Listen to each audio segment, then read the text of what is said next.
Hi everybody, as you know already, my name is Hannah. I've been working with Chris Shipley and a team of 6 or 7 other people on one segment of her research, which is to develop an application or some kind of Twitter management system for real-time journalism. And so, yeah, that's what we've done. I'm going to go over today how we've investigated current user behavior, what personas we come up with. This would be like who would be using our product and how. And then kind of some of the ideas that we've had for the app. They maybe won't be all implemented, but they are things that we're thinking about and would like to keep in mind as we develop a platform. So user behavior, I would tell you a little bit about how we got our interviews, who we interviewed. We did most of our chatting with people by phone because we wanted to have more of a conversation than like a fill in the blank here kind of thing. We wanted to get diverse insight, so we not only focused on different newsrooms, but we tried to get them all over the country. We divided our research into regions, market size, and roles. So we did Northeast, Southeast, Midwest, Southwest, Northwest. And then we did market size for papers, national, metro, rural, school, and digital only. And then roles in the newsroom, reporter, city editor, copy editor, social media editor, and managing editors. We were pretty pleased with the diversity of what we did get. We would like to get more numbers, but as you can see, we got a pretty different group. And then we also got a lot of insight from different roles in the newsroom. We were kind of surprised that there wasn't like, this is all social media editors do and this is all reporters do. It was kind of idiosyncratic within roles as well as across roles. So we went through, these are the main questions we did to kind of shape our interviews. These are the big points we wanted to hit. Take me through a day in the life of your Twitter account was to gauge behavior. How do tweets relate to your final news product? We wanted to know a little bit more about the editorial workflow in terms of, do you use tweets in your copy? Are you tweeting breaking news? Are you tweeting incrementally and then producing a story? Or do you hold off on tweeting until you've produced something and you're mostly promoting it? And then we wanted to know problems, basically things that we could have solutions for with our product. So from those interviews, we had 4 main points that we heard a lot about. The first one is verification, which turned out to be a 3-pronged issue. The first prong being information, especially during breaking news. We heard a lot about whenever news breaks, you get a lot of rumors and a lot of the same information kind of clogging your feed, and it's really hard to kind of follow it because it just inundates you. The second one was images, and this is something we hadn't really thought about before. We heard from the Seattle Times that they won't like republish an image unless they've reverse Google searched it, so they're taking it off Twitter, saving it, putting it into Google reverse image search, and then they're having to verify it, and that's kind of a clunky process. And then with users, it's difficult, except for the verification checkmark, which has kind of limited use. It's for like professionals, to know if someone is who they say they are, and to know if they have the authority to be speaking about what they're speaking about, whether it's a topic or, you know, I witnessed this. So those are the things that we learned about verification. The second was the sheer volume of information that Twitter provides. In terms of reporting, we were hearing a lot from reporters that trying to find stories on Twitter becomes kind of a time suck. So you get stuck and then you get, you don't find what you need. And then from an institutional standpoint, in terms of promotion, there's visibility concerns because there are so many people tweeting most of the same thing. There's kind of the worry that they're going to get lost in all that noise. So we found that there were 2 organizational solutions that people used in many different roles across the newsroom, hashtags and lists. But one of the issues with hashtags is there's kind of a tipping point. It's kind of a double-edged sword in that if a hashtag isn't being used enough, then no one's going to see your stuff if you tag it with that hashtag. But on the other hand, some hashtags get overutilized. The example we were given was hashtag Super Bowl, where it kind of just becomes a microcosm of the noise. So it's just, there's like a sweet spot that we're trying to find. And then the other solution for organization was lists. But we found from other people that building lists is hard. It's a manual function. There's no auto-suggest. And they're hard to access from your own account, so users aren't using them. So those 2 combined kind of make them a little bit of a waste of time to make, except for institutional use, where people will follow their own reporters in a list, but that's not for public use.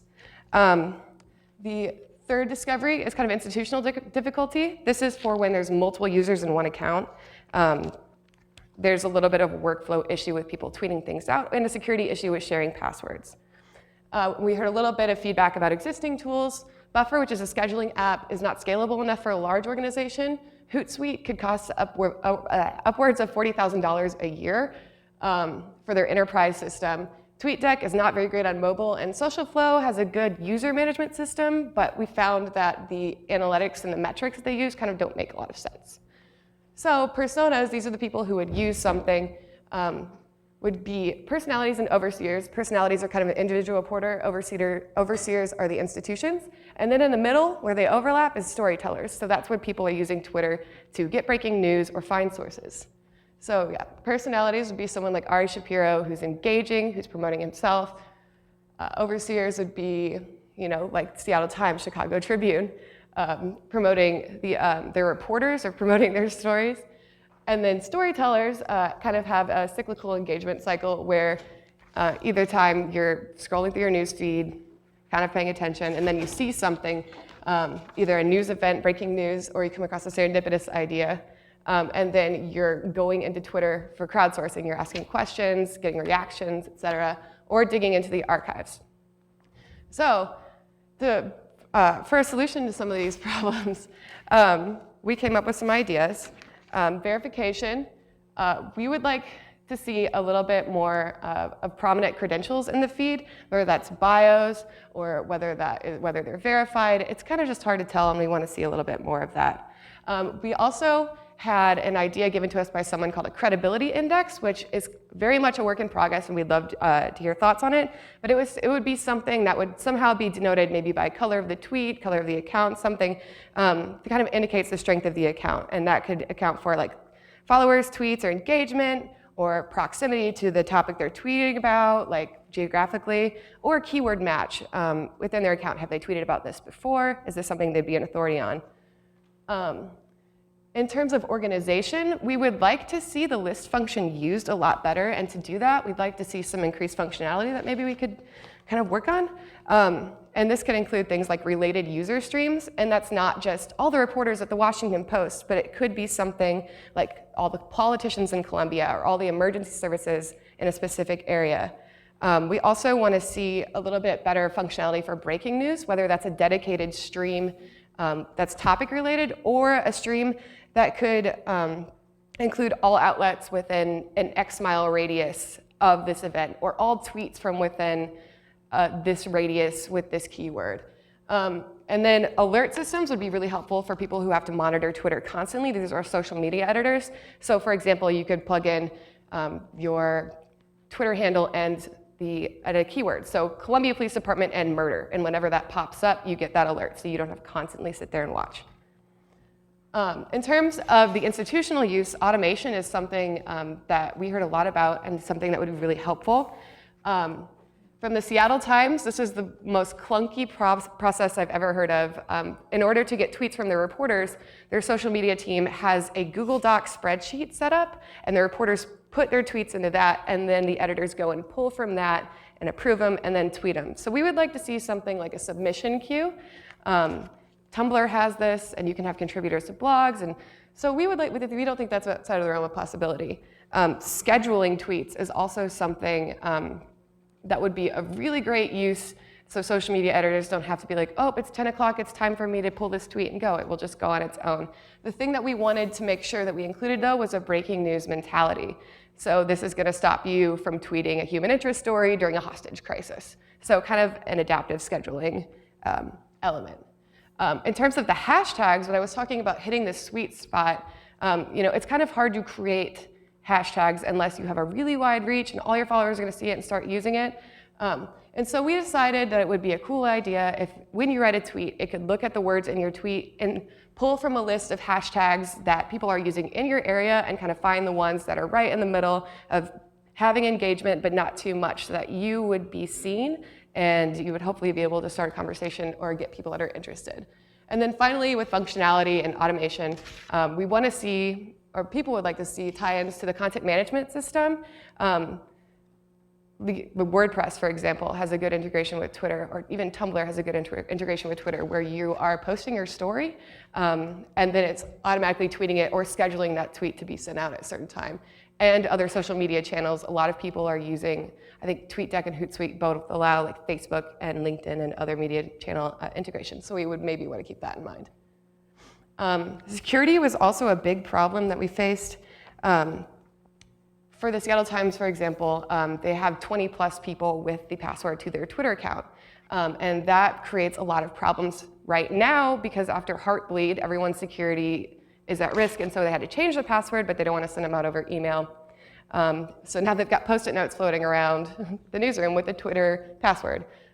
So we wanted to kind of build in some kind of alternative password structure, whether that is using a one-time authentication key via text message that you would do every time you log in, so there's no password problem, or having unique credentials for each account user, which comes into the next point of editorial access levels, like a content management system, where you could submit tweets, edit tweets, and publish tweets, and they would be different according to who you are. And then finally, they wanted to know, or we want to log a little bit more of metadata for tweets, so that if something does go wrong, for example, if someone from the Philippines is tweeting from the Washington Post account, you can boot that user immediately. It might not seem like a big deal, external threats, but think about last week, US Airways, Twitter got hacked, or somebody messed up and posted that picture. But there's also bigger examples, like when the AP was hacked and they said the White House was bombed and that the stock market went crazy. So we kind of want to keep that from happening. And then there are just the little things that would really help, especially with reporting. We want spell check and automatic link shorteners, which don't exist yet, which they really should. And then finally, the richer search experience. Twitter right now is based on more of a following than a discovering mentality. So it has the tendency to become kind of an echo chamber. Your sidebar suggestions are the same. You kind of see when you search the top tweets as opposed to the relevant or the new tweets. Anything that's popular is going to keep getting promoted, and anything that's new is going to sink to the bottom or not appear at all. So we would really like to see all of these things be implemented or considered or tossed around. And as Chris said yesterday, these are all possible. It's just a little bit of code. So thank you very much.